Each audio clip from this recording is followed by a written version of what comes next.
Get the shite music off. Get it off.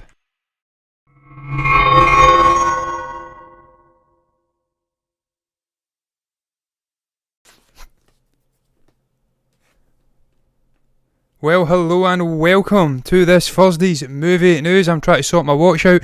I am Jonathan, here to speak about some movie news. There is scant amount of news out there, sadly, so I've had to go with a question.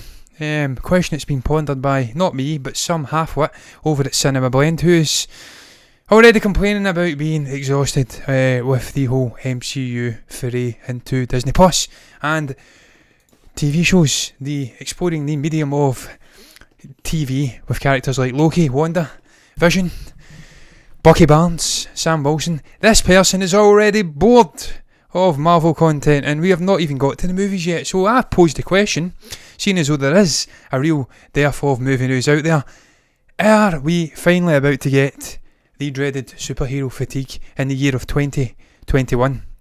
This is a phrase that's been getting bandied about for 5-6 years now, at least 4, but I want to say 5-6 potentially, where we have had movie critiques, movie analysts, general plebingtons out there speaking about the future of superhero movies, the Marvel Cinematic Universe in particular, and crying to the heavens like a mad man 1,000 years ago whenever they were rocking about ready to sacrifice someone, crying to the heavens, we're about to get superhero fatigue. People are going to get bored of these movies. People will not want to go and spend their hard-earned cash on Captain America, Falcon, fucking all this other stuff that we're getting.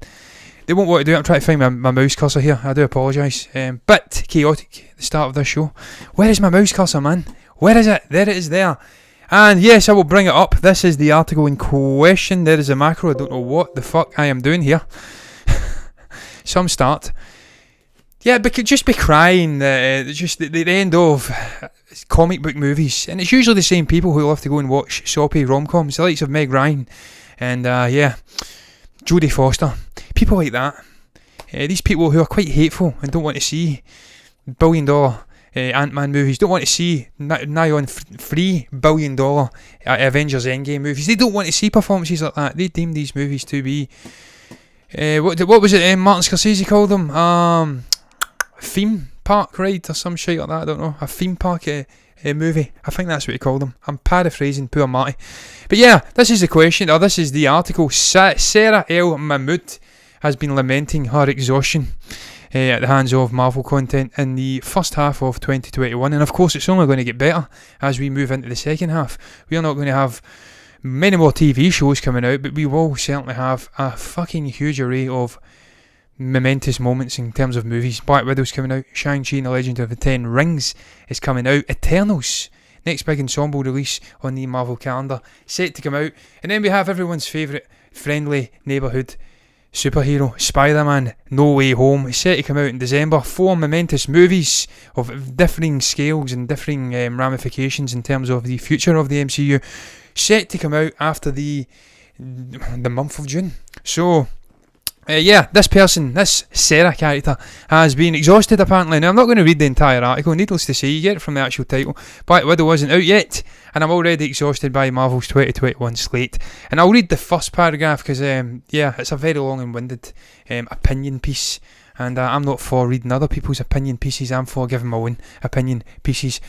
Hey, we made it, Black Widow, tickets are officially being sold in the first blah blah blah blah. Yes, that's okay, I can read that. The first Marvel Cinematic Universe film in 2 years is coming out in just 2 weeks. Did you listen to what I just says there? 2 fucking years since we got to cast our eyes upon a Marvel Cinematic Universe movie, film. I don't know what I even says there. And I'm questioning whether we're about to get superhero fatigue. Is the end nigh for the Marvel Cinematic Universe? Are people bored? Have they moved off to pastures new in this pandemic? What a load of fucking bollocks! But we'll read the rest of this paragraph and then I'll give my opinion. Can't you tell whose side I'm on? She's went on to say, for Marvel fans like myself, sitting down to watch another film from this franchise finally will be a return to normalcy. I hate that word, normalcy. I prefer normality. Normalcy, that's sneaked in to the dictionary, and it feels wrong even looking at it. Normalcy, I hate that, man. Such a hipster word. Normality, fucking normality, sounds better. Unlike any other But as we reach the finish line this July, with the Phase 4 film slate finally kicking off, I've found myself smack dab in the middle of 2021 and struggling to adjust to the influx in Marvel content we've been met with as a result of the Disney Plus shows. I can't be alone in this, can I? Well, you're certainly alone in this company. If it was just me and you were asking me the question, I'd say yes, you are alone, because I am absolutely eating up this Marvel content. Looking forward to What If, looking forward to the other TV shows, Hawkeye, She-Hulk, Miss Marvel, them all, looking forward to them. And obviously I think we're getting a Earth Invasion thing as well, with Nick Fury and Emilia Clarke joining in, a couple of other big names coming in there. So yeah, I can't get enough of this content, really. I'm eating it up as a huge Marvel fan. So you are on your own when it comes to me. The greater world, perhaps there are a few other people just like you, Sarah. I'll read the second paragraph and then we'll be done with it. She may go on to redeem herself here. I've not read the entire article, I've read some of it. I should note, up to this point, with the exception of, I would say, 3 out of 23 films, I followed the MCU to a T. You've not watched every MCU movie, Sarah. Your opinion is null and void, I'm afraid. You have to watch them back to back before you can form an opinion. I jest, of course. But I have seen them all because I'm a fucking saddle. I followed the MCU at T. I love seeing Marvel films in the theatre opening weekend, and I've been fully on board with the experience the Disney studio is selling, especially as they became more interconnected over the years. But coming out of what we've seen from Marvel thus far, I'm overwhelmed from the franchise, with no room for a breather on sight in the coming second half, unless Black Widow absolutely blows my mind. I feel I'll be oddly pushing through the MCU's 2021 slate. Let's talk about why. Let's not, Sarah, let's not. Unless you've gave brief little bullet points. Can I get the mouse over here and control it? Yeah, we'll bring it back up. She's gave us little bullet points here. I'll go through them briefly and I'll give my opinion on each bullet point. Marvel and Disney Plus went full speed ahead at the top of 2021. Yes, they did, and that's because there was a pandemic, Sarah, and people couldn't go out to fucking theatres and watch these movies. So they were cute in the way that they structured the release slate in the year of 2021. They put those Disney Plus TV shows out first to, I don't know, feed the bear in a sense, give the fans what they want, fill in that barren patch at the beginning of the year. And now as we move into the second half, hopefully the pandemic's biting the bullet, we can finally get out and watch the fucking movies and rattle the TV shows into us as well while you are at it. So I don't agree with that. What I do, they have went full speed ahead with the content on Disney Plus in the first calendar, the first 2 phases of the year, if that's what you call it. But it was a necessity. It wasn't something that they deliberately did. They had to do it. They couldn't get the movies out, so they put the other content out for the fans to experience. You cannot go 2 years without watching a single bit of Marvel content. That's blasphemous. But on to say this, watching Marvel on Disney Plus weekly gives the experience mundanity. I do not agree with that at all. Are you even a Marvel fan? Mundane. There's not been a single mundane moment in any of these TV shows. Not for me.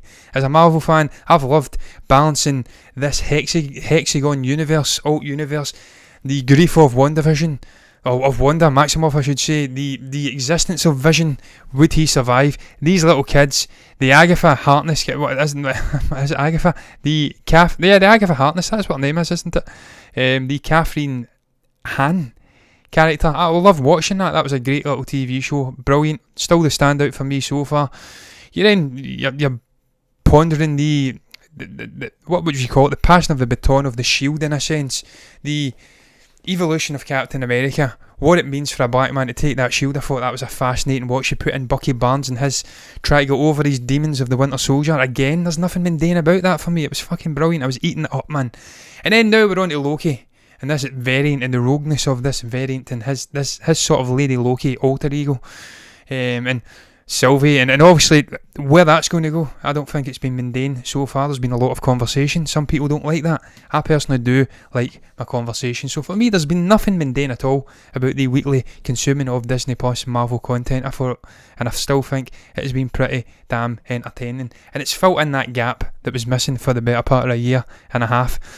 The second half of 2021 is also a lot. Yes, it is, and that's why I'm looking forward to it tremendously. I've been to the theatres twice in 2 weeks, and I cannot wait to get in and see Black Widow now. I've completely changed my opinion on that movie's release, on the strategy from the studio, and I just cannot wait to see. It's Simu Liu, I think it is, as Shang-Chi. potentially a Steve Rogers kind of figure, out of time, out of sync with the culture in America. And coming from this sort of gangster son role to liaising with intelligence agencies in the United Kingdom, potentially bringing in Brad Braddock, I think it is, Captain Britain. Lots of stuff at play here. And then, as I did say, I've says for many moons now that I think Spider-Man No Way Home will indeed be the sort of the Civil War, I should say, of Spider-Man movies. It's going to be huge. Potentially 3 Spider-Man characters in there. Could see Miles Morales coming in. It's a Sinister Six movie. It's multiverse. I cannot fucking wait for these movies. And then you've got the Eternals, that little Eternals movie, and they're huge ensemble cast. Epic spanning the, thousands, millennia, in a sense. And then you've got, what's her name? I'm blanking on her name. Absolutely shocking. Fuck me, how am I blanking on her name? The director, anyway. She's an Oscar-winning director, so it is a lot. Why am I blanking on her name? Shocking.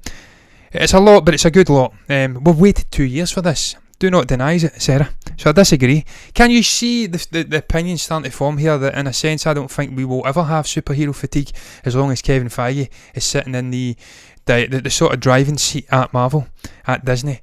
It won't happen, because this guy is intelligent in the way he produces movies. He's, in a sense, the goat of producing. And he will not allow it to grow stale. He's bringing in new faces, a Taika Waititi, he's bringing in Sam Raimi, he's bringing in all of these zany different faces in the directing seats behind the actual cameras, the script writers. He's bringing in new blood, fresh ideas, and we're getting genres within genres in these movies. So yeah, it's never good. I don't think it's going to happen. I don't think we'll have superhero fatigue. Superhero fatigue will only happen for me. Where the hell's my mouse cursor went again? Jesus, suffering. It's over on that monitor. It will only happen if the movies start going stale. They start going bad. And I just don't see that happening anytime soon. Fingers crossed. God willing. Has she said anything else? Marvel's pacing could become an issue moving forward. No, I don't agree. I don't agree. I just do not agree. And I don't think the pacing's an issue. If you're a real fan of the Marvel projects, of the Marvel content, ultimately, Chloe Zhao, for fuck's sake, Chloe Zhao. Oh, honestly. See, when I go in front of this camera, man, my mind starts blanking. Although, incidentally, I had the comments hidden under the OBS as I was ranting off a load of shit. So I missed everything that came out. There, Stephen could have saved my arse here by typing Chloe Zhao a second after, and I could have made it look like it was coming from my brain instead of someone else's brain. Ultimately, though, I do think the content will only grow. It will only become fatigued for the fan base if it starts getting poor.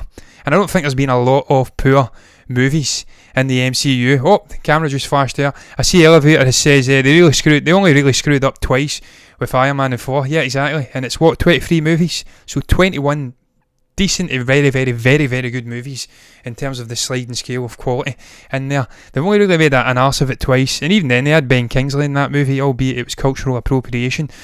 So for me, it really have to become 4 or 5 movies of the quality of Iron Man 3 and for that world, tedious watching before it became fatigued for the fan base. This is a fan base that just eats it up, man.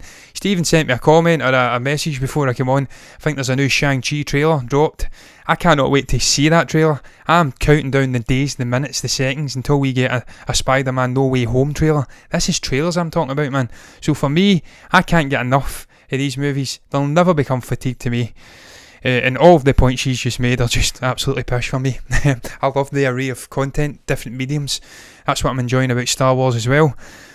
And yeah, the pacing's never going to be an issue for me. I could watch Marvel TV shows twice a week and a movie at the weekend and I'd be fucking happy and I'd die happy, believe me.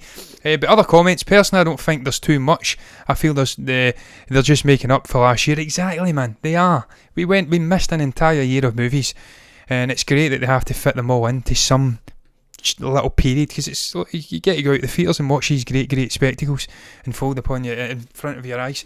Other comment, yeah, maybe don't get your hopes up for Eternals. Oh, I hope not. Yes, the movie could be good, but all the comics were absolutely shit. I didn't realise that.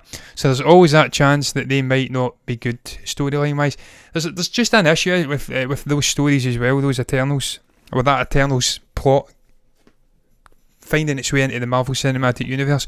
Where were they during the events of Endgame? Why have these guys not stood up in the past when there's been apocalyptic events happening? Why have they been hiding like little bitches?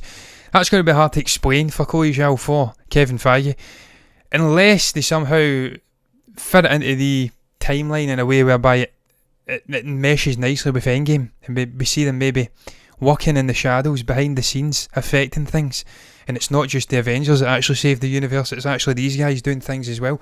I don't know how they'd explain that, but look, I hope it's very good. Chloe Zhao's a fantastic director, so much so I couldn't remember her name 5 minutes ago. And I'm excited to see an Oscar winning Best Picture and Best Director winning figure taking its talents into the MCU and making it magic happen, hopefully. The Eternals were the reason that Jack Kirby left Marvel and went to DC. Oof. So they nearly broke. They actually broke them. I mean, he created all of the cosmic stuff, didn't he, in the actual Marvel side of things. Him and also the great Stan Lee. He was the man that was responsible, I'm pretty sure, for all the cosmic stuff. So, and that is what we're getting into now. Ultimately, it's Phase 4 and beyond. We'll be exploring the cosmic side of the universe. We did the human stuff in the Infinity Saga. The rise of Captain America. Superhuman, didn't he? Rise of Tony Stark. Yeah, we did it. Hawkeye, Black Widow, in a sense. That previous, and I regard Black Widow as a previous Phase movie. It's coming out in the midst of Phase 4, but for me it is a Phase 4 era movie. Well, it is a Phase 4 era movie. Oh, Stephen, I forgot to put up the little thing. I'll do that tonight. I'll put the little, what would you call it? Put the little graphic up for the Q&A on Sunday, the 4th of June. But yeah, for me, no superhero fatigue in this house anyway. I'll never be bored of the content. I'm loving the TV shows and this different vibe we've got. They're exploring lesser characters, and I don't like to call them lesser characters because they're all special for me.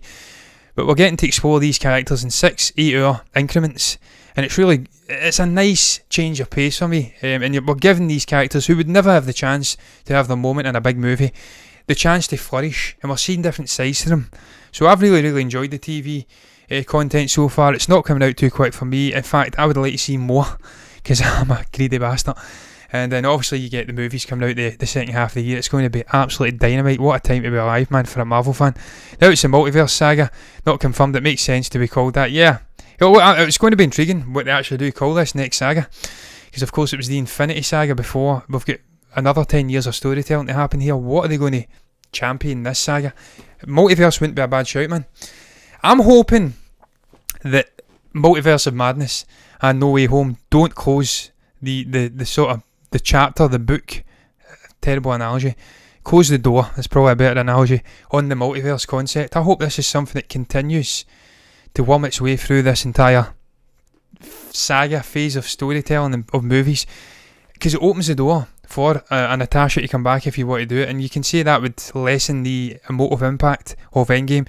You can bring back Tony Stark, you can bring back Captain America. If you have established the concept of a multiverse, of loopholes into different timelines, you can always bring these guys back at some point. So it's a nice little, how shall I put it, loophole to fucking hang your hat on, in a sense, because you can bring back classic characters. But I'm moving on, it's connecting into the MCU.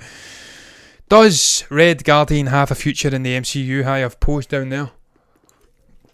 David Harbour's been out speaking about where Red Guardian was during the events of Endgame, and he answered very politically, and in a sense he says he's been liaising with the various people over at Disney about where he could have perhaps been during this point in time. And look, I don't know if he's going to bite the bullet in this movie. It's possible that he actually dies in the events of this movie, and that he's just sort of pulling my arms a bit here. He's creating an elaborate double bluff of the future of this character. He may already know that this character's bit the bullet, and he's a very good liar. I don't know, but for me, I'd love to see a future for this character. I'm going to zoom into that a little bit. It's not working at all. What is going on here? Zoom in, bitch. There we go. And he's been speaking about it, man. I'd love to see this character continuing. I think he's a great actor. I've really enjoyed him, and even that terrible Hellboy movie, he wasn't the worst thing in that movie.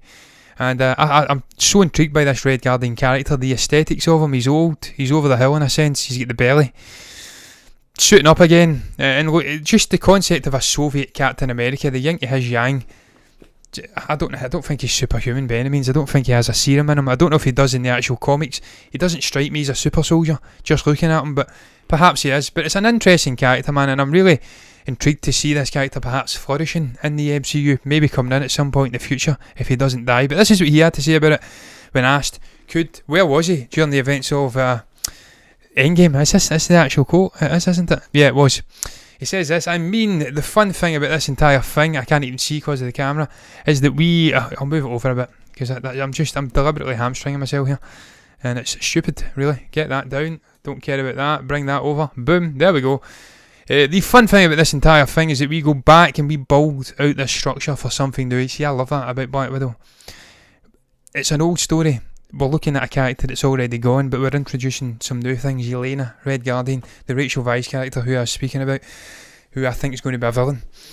So all this new content with a lot of information about the movies that moves forward with these other projects, the new phase, and you also see that's a kind of spoiler, but it confirms something I already knew anyway, that there's some spoilerific issues in this movie, and ultimately I think that's why they want it in the movies, in the theatres, because it's going to be pertinent to the future.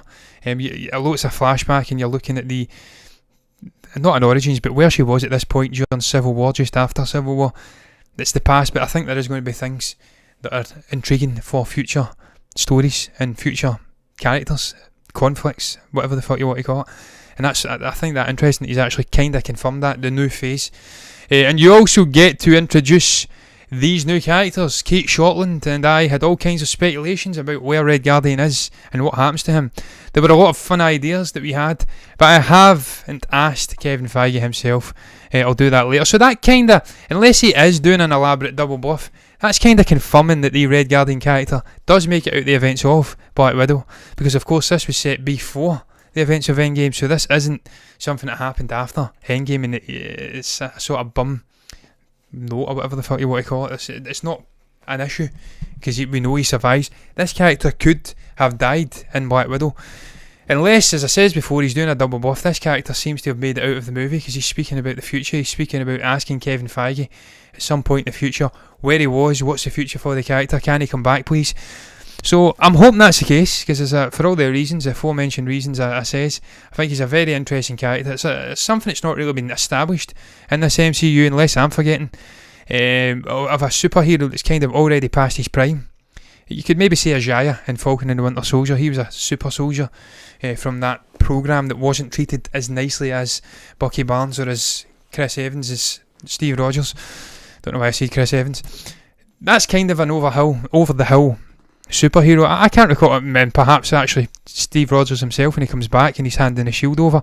But we've not seen a kind of gritty, wiser, older version of a superhero getting suited and booted for action. So it's something we're going to see in this Black Widow movie. Hopefully he gets a sizable role. I've already read the early reactions. They're saying Yelena's a standout for its pew, but they also heap praise on David Harbour as well. So I'm excited for this character, excited for the performance, excited for Harbour. And hopefully he does have a future, man. I'd love to see this fucking guy coming into some sort of ensemble movie in the future, booted up, man. Bouncing about with his big belly. He's not that fat. I'm doing him a harsh. I'm doing him a disservice.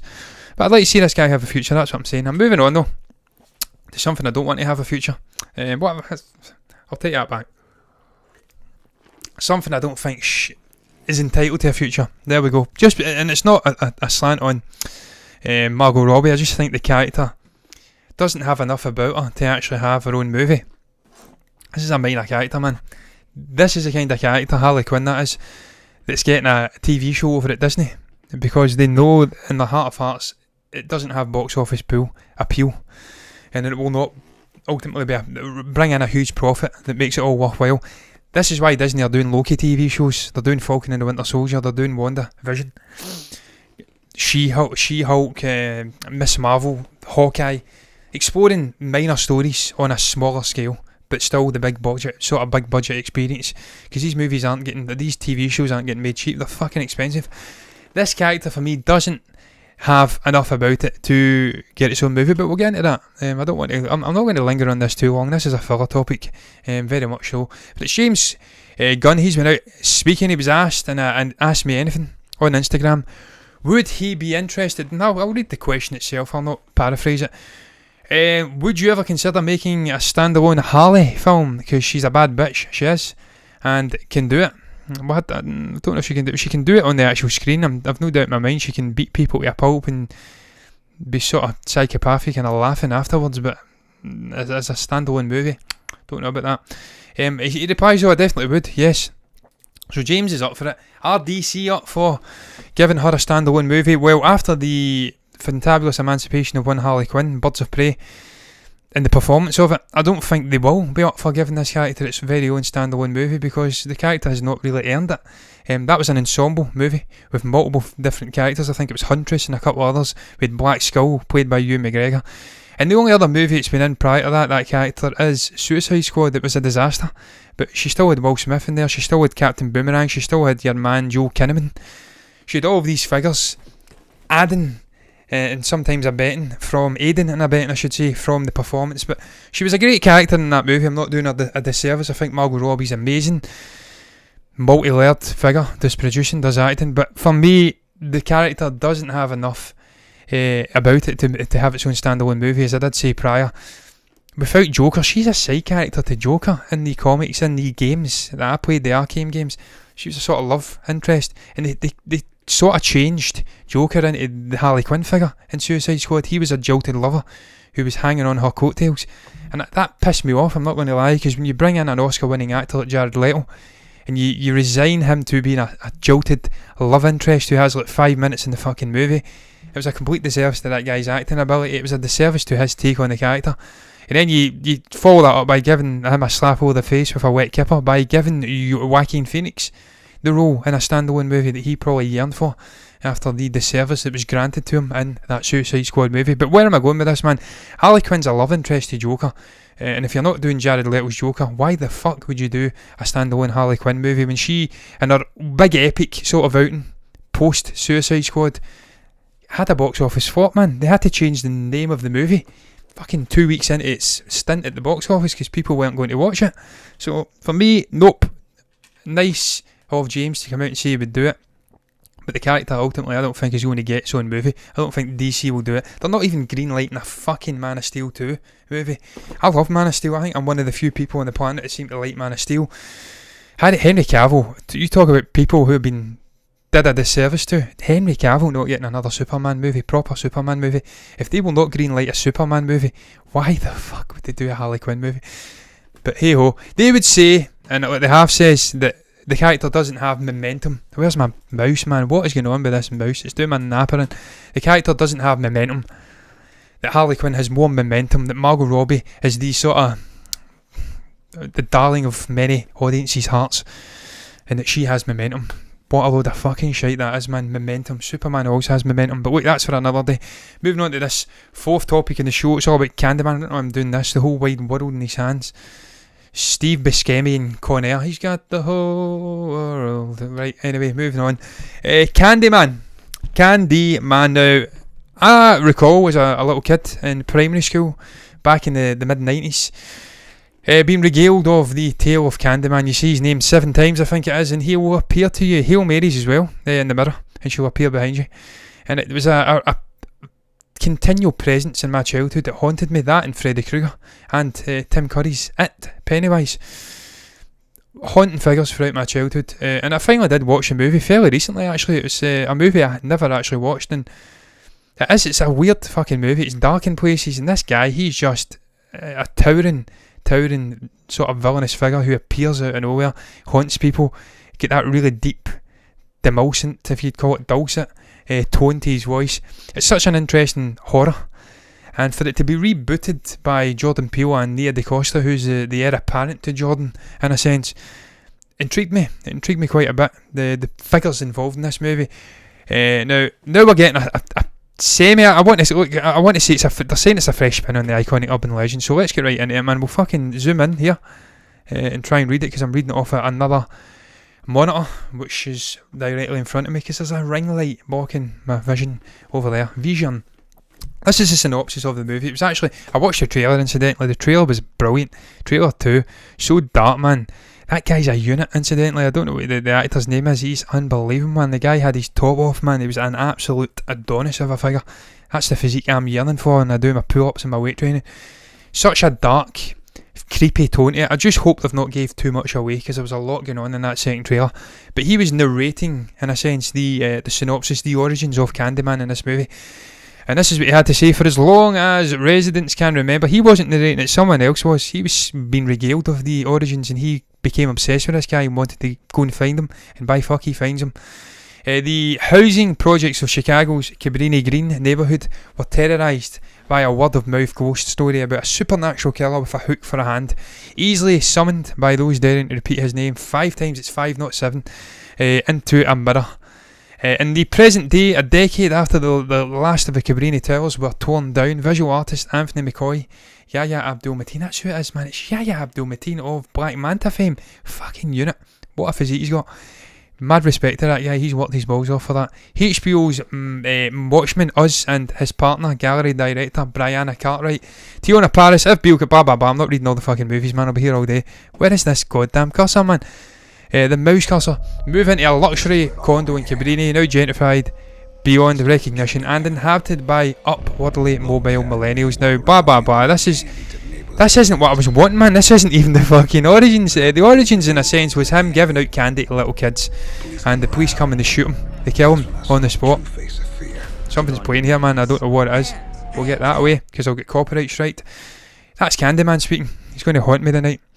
Yeah, he issues out candy to the kids. He gets shot dead, man. He comes back and haunts. He feels wronged, in a sense. And this Yahya Abdul-Mateen character, he is drawn to his story, the injustice of it all, and he wants to summon this guy. He summons him, and lo and behold, the guy starts killing and fucking tearing people up and haunting them and appearing behind them and using his hook for a hand.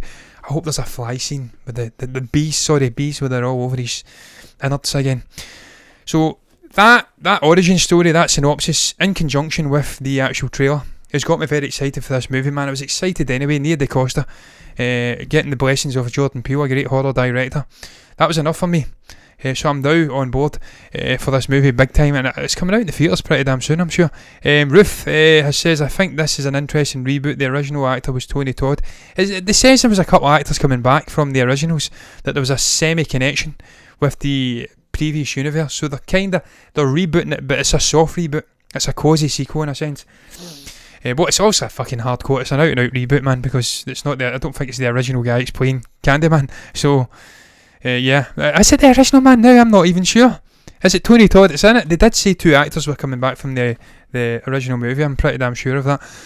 But yeah, man, it's intriguing. The trailer's absolutely dynamite, and I love the sort of synopsis. It's pertinent to modern day America, really, with the whole shooting up of black people and the sort of injustice to the minority communities over there, the police. So it's something that's pertinent. It's got foundations in real life in modern day society, and it's something that's going to inspire this Abdul guy, Yahya Abdul-Mateen character, to go out and find Candyman again. We've got a bot here. Want to buy followers, primes? No, I fucking don't. Get out. I don't care about your fake subscribers, your fake followers. Load of shite. Bugger off. But we've got another topic here. Moving on. Next topic is all about The Matrix 4 and a sinister rumour that has been swirling around the rumour bills, if I can speak, about Agent Smith and the lack of Hugo Weaving in this movie. This very different take on the Matrix heroic, the chosen one story. It's Trinity this time, it's not Neo. There is no, I'm blanking on his name, Morbius. Is it fucking Morbius? No, Morpheus. Is it Morpheus, Morbius? I'm thinking about 40 different characters here. There is no Morpheus. It's Morpheus, isn't it? Now I'm fucking starting to get concerned. But yeah, there's talk of Hugo Weaving's Agent Smith character being recast in this movie. Now I don't know if there's actually any solidity, any real authority behind these rumours. I don't know where it's coming from. But they're saying, in a sense, that this Jonathan Groff character from Mindhunter fame, who is in the movie, there's claims that he will be portraying the character of Agent Smith as a rebooted version of the character in this Matrix 4 movie. Now this concerns me, man, because obviously Hugo couldn't come back because of conflicts in his schedule. He wasn't able to film what he was already doing and do the Lana Wachowski Matrix 4 movie. And we thought, right, that's fair enough. It's going to be a different story. They'll go off and do something different. There's a guy with a double-barreled name in it. It kind of looks like Agent Smith anyway. He's got the big forehead. I forget what his name is. And I thought, yeah, perhaps he's going to be playing the Agent Smith or another agent figure. Agent Smith hadn't been buffed at this point in this Matrix. That's fine. It's a prequel. It's something else. It's different. I was on board with the lack of Hugo Weaving in this movie. It's Morpheus. Thank fuck. I'm thinking about Mobius from Loki. And I've mixed that in with Morbius, which is something else completely. And we've buffed Morbius out of Morpheus meets Mobius. That's what my brain does when I'm on these shows. I'm usually a little bit more coherent, a little bit more compos mentis when I'm not on shows speaking in front of a camera live. There's always that undertone of slight fear that you're going to have a mental breakdown and make a complete absolute fool of yourself when you're doing live. Even when you're talking to like two people, it doesn't matter. You don't want to look like a complete Taja, because you know there'll be people watching afterwards. So you're always on edge. You're completely tuned, wired to the camera, and making sure you don't make a mistake. And within the show, that's going to end you completely. Because it's been happened before. Believe me, we used to do pre-recorded shows, it happened, and we had to cut it. Dark days. I'm better now. But yeah, man, there's rumours. I don't know where it's coming from. I don't know where these rumours are coming from. There's nothing in this article suggesting where this rumour is coming from. It's just someone making it up over at MovieWeb. I hope it's not true. I don't think Hugo Weaving can ever be replaced in that role. You certainly can't. It shouldn't be happening. I'm not even going to go too deep into it. It just should not be happening. Hugo Weaving has got such an iconic voice. He was that character. He imbued that character with a spirit. With that great monologue about yous are a virus. There is one other organism on this earth. Yous aren't like mammals. Yous are a virus. You spread to every corner of the earth. You use up all of the natural resources and you multiply. It was a great speech. No one else could have gave that speech other than Hugo Weaving. I can't think of any other actor playing him, and I searched this guy up and he doesn't even look like Hugo Weaving, man. So what are they doing? Just don't use Agent Smith. That's what you do, Lana. Don't do it. Do something different with the movie. Do not fucking recast Hugo Weaving as Agent Smith. It's a bad idea. But moving on to the final topic, speaking about things that were bad ideas, 2 through to 6 we'll say Transform 2 through to 6 Transformer movies. I hope they're not including Bumblebee in that. Were terrible. They were terrible movies. I'll give the first one credit, but it's Michael Bay, isn't it? And he's got a proclivity, if that's the correct word, for using big CGI, big bombastic visuals, and really neglected Michael Bay. I did say that, didn't I? Fucking losing the plot here. I did say Michael Bay there, didn't I? I'll need to look back in the show. It's Michael Bay, it doesn't anyway. He's got a proclivity for using big fancy visuals and really neglecting the story. Fucking losing the plot tonight. I think I've got the Rona again, man. Stephen was saying he had the cold. I'm hoping I'm not getting the very first remnants of the Rona again. Fuck knows, I don't want to be lying in my bed sweating like I'm in an Olympic swimming pool. But yeah, man, he had infamy for using big fancy visuals and neglecting the story, and that's ultimately why those movies they popped in the trailers, but when the actual movie came out, it was a complete and utter unmitigated disaster. But man, I'm going to put my hands up and admit right away, I don't know much about the Rise of the Beasts Terminator stuff. Apparently it was covered in the 90s, I think, the TV shows. It was a TV show. It didn't really succeed. It wasn't the most popular variant of the Transformers story, but this is what they're going to be following in this new Transformers 7 movie. I hope it's not, is it Michael Bay? I hope it's not Michael Bates doing this one, incidentally. I love Bumblebee, incidentally. I thought it was brilliant. The actual director, I think it was Travis Knight, who did Kubo and the Two Strings. He's a great director. He really did do a brilliant job with Bumblebee. It was Haley Steinfeld, pretty damn sure. And it was a more human story. It really focused on the story, the complete yin to the yang of Michael Bay. Instead of big visuals, it had big visuals as well. It focused on the characters, the story. This Bumblebee character, amnesic sort of transformer who came to Earth, didn't know who he was, he's passed. And he really went on a journey, and then he regained his memories, and there was this big fight at the end. It was a fucking brilliant movie. It was it's the best Transformers movie for me. So I was dismayed when I found out that they were going to go back to the sort of Michael Bay efforts. They gave up on the Travis Knight Bumblebee formula, and this other bigger scale, bombastic sort of Transformers had won out, and they were going back to it once again. I was dismayed, but look, now that they're doing something different, it's the Beast Wars spin-off, and as I did say, I don't know fucking much about it, so I'm not going to blather away too much, kidding on I do know something about it.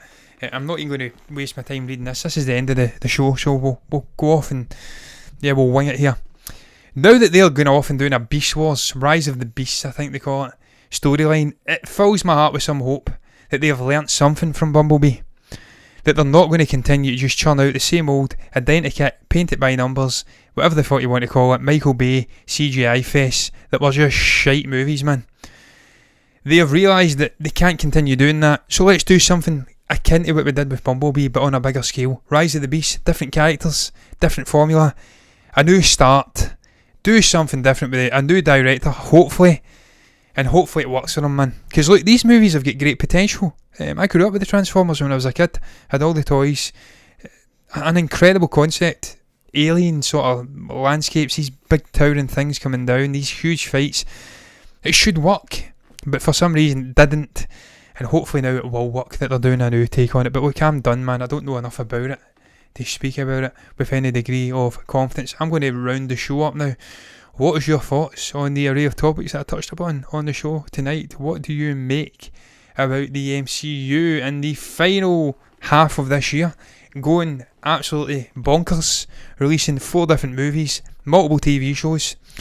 Do you agree with this Sarah figure over at Cinema Blend that it's going to be too much, that she's going to be exhausted by the content coming out? Do you think there will be superhero fatigue?